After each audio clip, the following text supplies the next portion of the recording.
na nianze na afisi ya Waziri Mkuu TAMISEMI. Waziri uko hapa, kutenga na kuendeleza maeneo walioyaomba hawa nchi nzima. Kwa Dar es Salaam nimemwachia mkuu wa mkoa wa Dar es Salaam akusaidie kazi hiyo, lakini kwa nchi nzima wasiliana na wakuu wa mikoa na wilaya ili waweze kutenga maeneo mazuri ya kazi za mama lishe na baba lishe, lakini vile vile kuwapatia miundombinu bora kwa shughuli zao. Kwenye hili la miundombinu bora ni kazi yetu wote kwa ujumla, kutafuta wawekezaji ambao watakuja na teknolojia itakayowafanya mfanye kazi zenu kwa vizuri zaidi.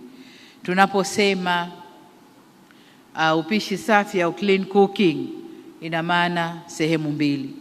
Tunaanza na upande wa nishati ambao tumefanya vizuri sana, na leo pale nje nimekabidhi mitungi ya gesi ili mama lishe na baba lishe muendelee kupika kwa kutumia gesi. Na niliona vyakula vinavyopikwa pale kwa gesi.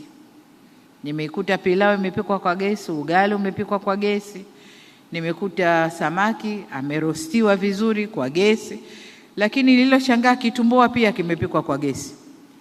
Tumezoea kitumbua unajaza mafuta kwenye karai, mwaga huko mchele, geuza toa kitumbua. Nimekuta kitumbua kinatumia mafuta machache sana, na teknolojia lile karai linalopika kitumbua, na kitumbua kile kimewiva mpaka ndani. Kwa hiyo haya ndio maendeleo tunayotaka. Hakuna moshi, hakuna kukohoa, hakuna kutoa machozi. Nimewakuta wanageuza tu, mambo yanakwenda vizuri pale. Nikawauliza ladha ya chakula, kwa sababu tulipoleta wazo la kupika kwa gesi, la kwanza ilikuwa ladha ya chakula itapotea. Tumezoea kwa kuni, tumezoea kwa mkaa, chakula kitapoteza ladha, lakini sikuruhusiwa kuonja, lakini chakula kile nina hakika na wenyewe wamesema ladha ni ile ile. Ladha ni ile ile. Kwa hiyo mageuzi haya yanataka pia mageuzi ya mtazamo wetu.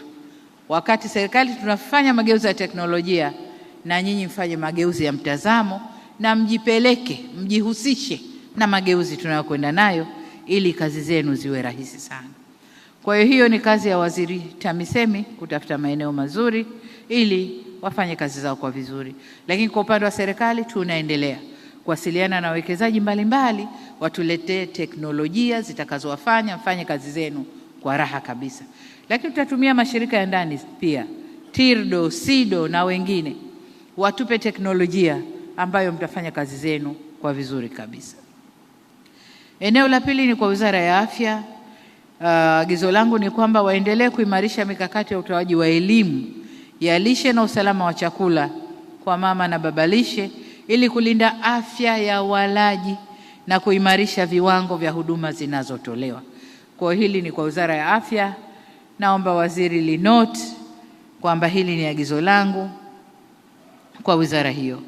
Eneo la tatu ni kwako tena, Waziri wa Maendeleo ya Jamii, Jinsia, Wanawake na Makundi Maalumu, kwa kushirikiana na mamlaka nyingine za serikali, taasisi za kijamii na sekta binafsi, kuweka utaratibu wa kutoa mafunzo ya ujasiriamali na usimamizi wa mitaji ya mama na baba lishe ili waweze kufanya shughuli zao kwa tija.